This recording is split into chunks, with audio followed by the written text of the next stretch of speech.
Was anyone else considered to be Dr. Tom's tag team partner besides Jimmy Del Rey when Stan left? No. No, so he was the only one. Yes. You know why? Why is that? Because, as Thunderbolt Patterson said one time on Atlanta TV, if I only had time. Stan just decided, Jimmy, fuck, I'm done. What? I'm done.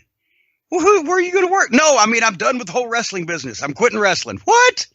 Yeah. So if the I'm trying to think, was it the middle of April? I think it was. Basically, he came to me and said, yeah, he said, I'm quitting. I'm quitting the business. I'm going to get hurt. I love Stan, but he was having some kind of midlife crisis because, my God, look at him. Genetically, he's a freak.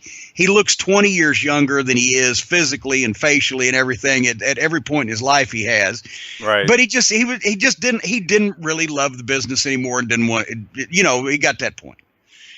So we were just kind of finishing up the March shows, which March in Knoxville and John City and everything was usually pretty good. And I believe that year was the 3-team program with Stud Stable and Rock and Roll Express, and we'd brought Arn in and everything. So I said, it was the middle of, I said, April 15th. I said, do the Bluegrass Brawl, because that was that 3-team 9-man street fight, that wild ass thing, right? Yeah, that was great.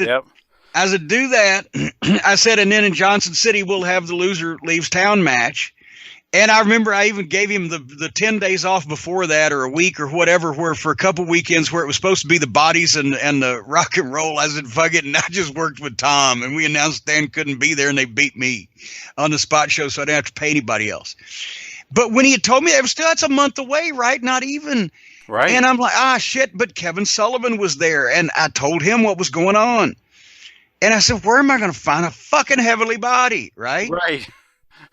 And, once again, I'm not trying to air Stan out, but at first I had spent a year setting this territory up where originally the top heel team was supposed to be the Midnight Express, but they ended up keeping Bobby when we were convinced. The Herd tried to run Bobby off every year. We were all there together, but once that we had left or were waiting on Bobby, he kept him. I remember you saying that. So then it became the Heavenly Bodies, and then when I spent 12 weeks building them on TV, Stan comes in with that fucking pelt sewed to his head, that hairpiece. Jesus. and I'm, oh my God, and my heart palpitated on that because he's doing the headgear gimmick, and we worked the stomper, inner ear, don't make noise gimmick, because he's literally got his hair strapped onto his head with fucking. So then that went by the wayside, and then he decided to quit the business. I'm like, fuck, this is snake bit, right? And little did I know Heavenly Bodies are about to be goddamn national television stars. I'm thinking that the fucking gimmick's over. Right. So anyway, I tell Kevin, what the fuck is it? And I can't do Kevin with the Boston Bay. Jimmy, I got that guy. Yeah. I got that guy. Well, he doesn't talk like that, but Right. No, I got you. I tell you, Jimmy Backlund. Jimmy Del Rey had been working for years. We had worked with him. We'd been to Florida on shows with him. He did jobs for us on Atlanta TV a time or two in the early 80s when the Midnight first got to Atlanta as little skinny, red-haired Jimmy Backlund. Yep. He did some in Mid-South too, Jim. He did some jobs there as well. Yeah, but that had been the mid-'80s, and now it's 1993, and Kevin, he said, he's gained weight since you seen him, Jimmy.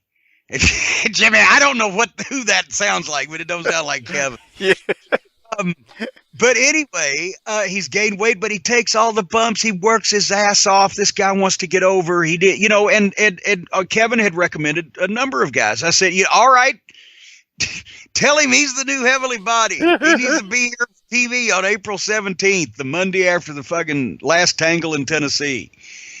And as a matter of fact, the lady in Johnson City last night, I took Stan's robe that I'd had made for the bodies. I took it back from him. I had the S taken off and a J put on the front of it because the robe fit Jimmy too.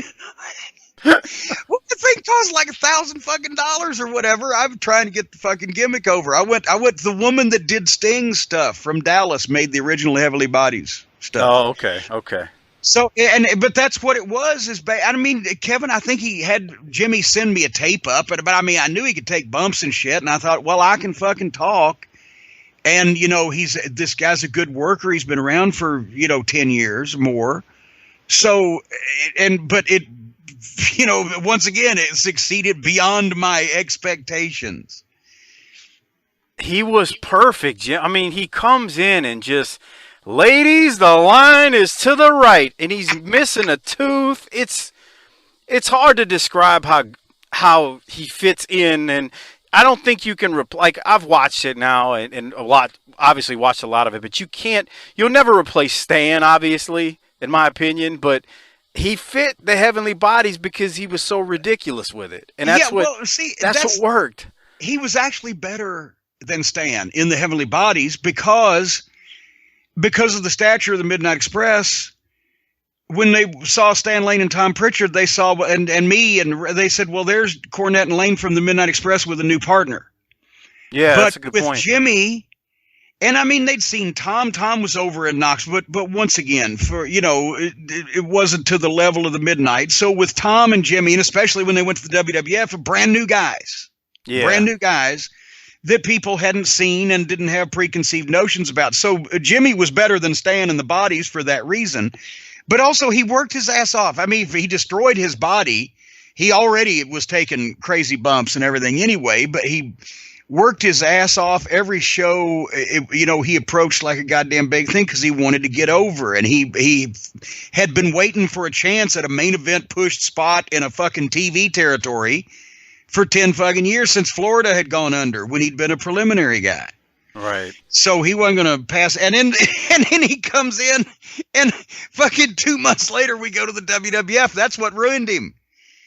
He gets a break. He thought Knoxville was like his big break.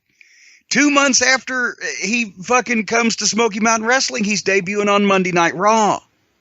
That's amazing. So all of a sudden it became, and was a better worker than, looked horrible physically, but that was part of the fucking deal, as you just mentioned. Yeah. Little bastard. But he suddenly became the star high school jock who's now going to the fraternity parties and trying to get in over with the boys in the locker room and everything, which led to Jimmy having issues with the office and various outside the ring, even though he was a great performer in it. He right. A little too quick, all that. Yeah, things can happen too quickly for you sometimes, even though he waited 10 years. But he was perfect for territory wrestling. He was perfect for Knoxville. He's perfect for a group of 16 guys and me running the place where everybody's in the wrestling business and they know about everybody's little quirks. Don't make newspapers and, fucking make us look bad or whatever, but everybody's a goddamn nut here's in their own way. And he, and went to the, corporate wrestling too quick.